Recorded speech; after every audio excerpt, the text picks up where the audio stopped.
Hi, I'm Emily, a pediatric nurse practitioner. Ever wondered what it feels like to be treated like Cinderella by your own family, minus the fairy godmother? What I'm about to share might make you question everything you think you know about family loyalty. It was 3 o'clock a.m., and I was fighting exhaustion after another grueling night shift. Charts for room 205 need updating. I muttered to myself, stifling a yawn. Then my phone buzzed. Mom again. Have you ordered the champagne for Amanda's engagement party? And don't forget to pick up her dress tomorrow, she demanded. Mom, I just worked 16 hours straight. Can't Amanda handle her own errands? Don't be selfish, Emily. This is your sister's big moment. Not everyone can own an art gallery by 25. Right? The art gallery our parents dumped $200,000 into while I worked night shifts, changing bedpans to pay for nursing school. The same parents who drained my college fund to pay for Amanda's first wedding. To some Miami con artists. Maya, my best friend, popped her head into the break room. Girl, you look dead. Another Amanda emergency. When isn't it? I groaned. Remember when she got that $500 prom dress while I wore her old homecoming gown? The one with the wine stain. Straight up criminal, Maya said with a knowing shake of her head. Dr. Chin interrupted us. Emily, excellent work on the Henderson case. You've got a natural gift for pediatric care. Thanks, Dr. Chen. I replied, grateful for even a shred of acknowledgement. Then my phone buzzed again. Amanda this time. Where are you? I need you to meet the wedding planner in an hour. Amanda, I'm at work. Actual work. Saving actual lives. Oh please, you're just a nurse. Some of us have real careers to manage. Daddy says you're being difficult about helping with the wedding. I gripped my phone tighter, anger bubbling beneath my exhaustion. Maybe it's because I'm working doubles to pay off my student loans while you play artists with their money.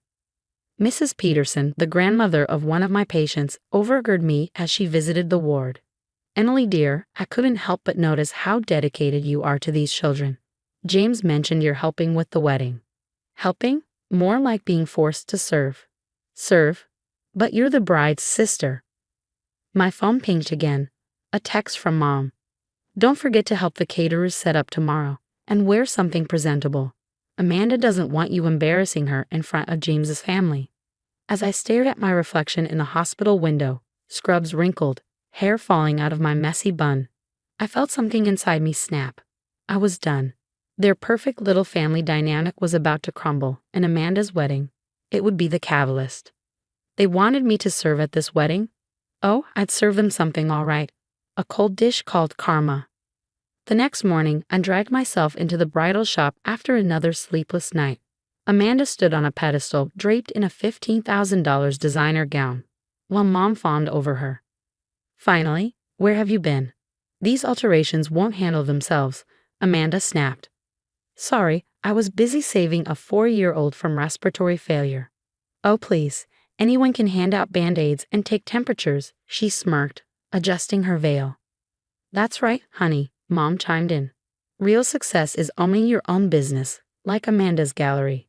The seamstress looked uncomfortable as she pinned Amanda's hem.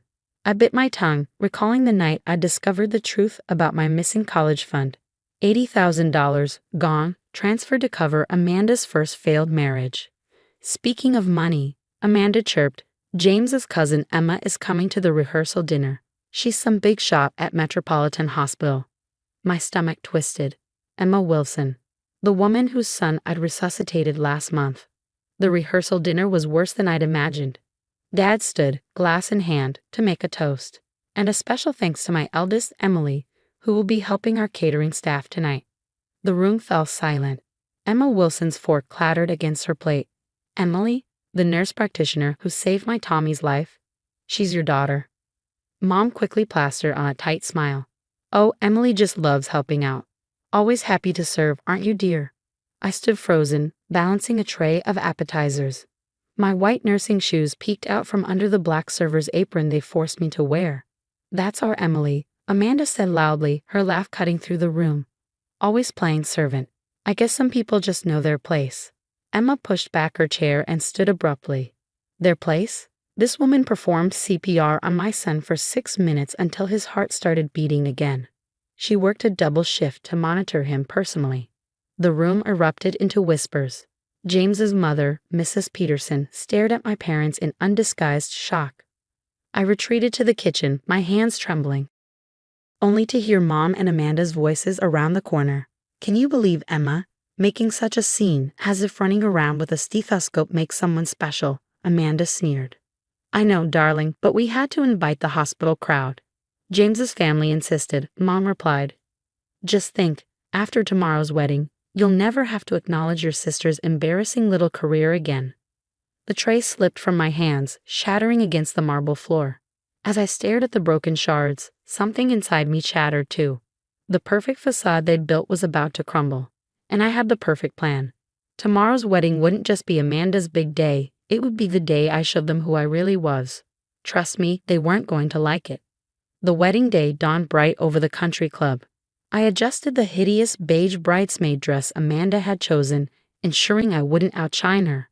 Guests were already arriving, including my hospital colleagues, invited at James's family's insistence. "The flower arrangements need fixing in the West Wing," Mom barked, shoving a box of roses into my arms. "And for heaven's sake, do something about your hair. You look like you just left the hospital."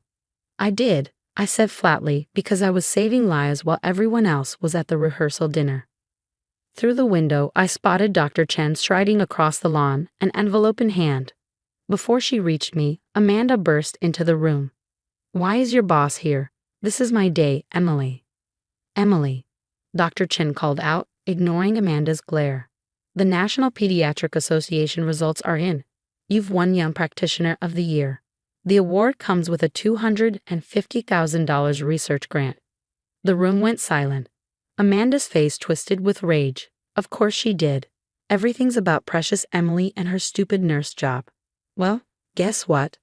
My gallery just landed an exclusive contract with the Guggenheim. Mrs. Peterson stepped forward, her expression sharp. "Interesting. My friend on the Guggenheim board mentioned they rejected your application last month. In fact, they said your gallery hasn't sold a single authentic piece." Amanda went pale. That's a lie." "Is it?" Emma asked, stepping in. "Because my husband's art appraisal firm flagged several pieces in your gallery as potential forgeries." The wedding planner burst into the room, visibly distressed. "Mrs. Peterson, the credit card for the final payment was declined." My father lunged for his phone, his face ashen. "Amanda, what's going on with the gallery accounts?" "Nothing. I just needed to move some money around," Amanda stammered. "The investments weren't paying off as quickly as." "Investments?" James appeared in the doorway, his expression cold. "You told me the gallery was profitable." Mom tried to intervene. "James, darling, all new businesses have growing pains. Emily, stop standing there and help fix this mess." Dr. Chen's voice cut through the chaos. "Like she fixed Tommy Wilson's heart when it stopped.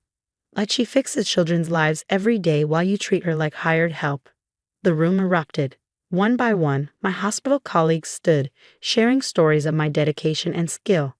Mrs. Peterson revealed Amanda's attempts to bribe her son's real estate firm into falsifying gallery valuations. Through it all, I stood silent, watching their perfect world crumble. Years of lies, manipulation, and cruelty laid bare under the harsh light of truth. "This wedding is over," James announced, removing his tie. "And so is our engagement." As Amanda collapsed into theatrical sobs, I felt an overwhelming calm. This wasn't the end. It was just the beginning of their downfall. 6 months later, I sat in my new office at Metropolitan Children's Hospital, the Young Practitioner of the Year award framed on my wall. The morning paper lay on my desk. The headline read, "Local art gallery owner faces fraud charges. Prominent family's reputation in ruins." My phone buzzed. Another voicemail from Mom. "Emily, please, we need to talk. The bank is foreclosing on the house. Your father's partners are pushing him out of the firm. Can't you tell the investigators it was all a misunderstanding?" I deleted the message without responding. The investigation had revealed Amanda's gallery was a massive fraud scheme. Every exclusive piece was a forgery, and my parents had helped her fake the books to secure loans. "Your 9 o'clock is here," my assistant announced. Mrs. Peterson and Emma entered, both now regular fixtures in my life. Emma, as the hospital administrator, had championed the new pediatric wing. My promotion to head of pediatric care had just been announced. with Mrs. Peterson's charitable foundation funding our department's expansion. As I admired the plans for the new wing, Emma handed me a newspaper, her lips curling into a smirk. Have you seen this? Amanda tried to flee to Miami. The FBI caught her at the airport. Karma's a fascinating thing, Mrs. Peterson added with a knowing smile. James sends his regards either way. His real estate firm is thriving without your family's toxic influence. Before I could respond, my office phone rang. The hospital's main line. Dr. Chen here. We have a critical case incoming, 4-year-old respiratory distress. I'm on my way. Grabbing my stethoscope, I hurried to the emergency room, purpose steadying my stride. But when I arrived, I froze. The patient was my cousin's daughter. My aunt stood beside her, tears streaming down her face. Emily, please, she begged. I know we've all treated you horribly, but she can't breathe. Her words pierced me, but I didn't hesitate. Professionalism took over as I focused on stabilizing her daughter. Hours later, the crisis passed. The child lay peacefully asleep, her breathing even. Thank you, my aunt whispered. Your mother, she's having a breakdown. The scandal, the financial ruin. She keeps saying she deserves it for how she treated you. She does deserve it, I replied, my tone calm and even. But that little girl didn't. That's the difference between them and me. That evening, Maya hosted a dinner party to celebrate my department's expansion. My real family surrounded me, Dr. Chen, Emma, Mrs. Peterson, and colleagues who had stood by me. To karma, justice, and choosing your own family, Dr. Chen said, raising her glass in a toast. As laughter and warmth filled the room, my phone buzzed one last time. Amanda's name lit up the screen, her call coming from jail. Without hesitation, I declined and turned off my phone. You know, Mrs. Peterson mused, swirling her glass of wine, sometimes the best revenge isn't about getting even. It's about rising so far above them, they can't touch you anymore. I looked around at the people who valued me for who I was, not what I could do for them. My parents had lost everything, their money, reputation, and social standing. Meanwhile, I had gained a life built on integrity and love. To real family, I said, raising my glass. As we celebrated, I felt no guilt, no regret. My parents had chosen their path, and I had chosen mine. The servant girl they had tried to break had become the success they only pretended to be. That was the sweetest justice of all. What about you? Have you ever faced the choice between forgiving toxic family members or cutting them off for your own peace? Emily chose to walk away, even after their downfall and attempts at reconciliation. If you were in her shoes, would you have given them another chance, or maintained firm boundaries like she did? How far should someone go to pursue justice against family members who have wronged them? Does complete separation truly heal, or does it leave wounds that never fully close? Share your thoughts in the comments below. Your experiences might help others navigate similar struggles with toxic family dynamics.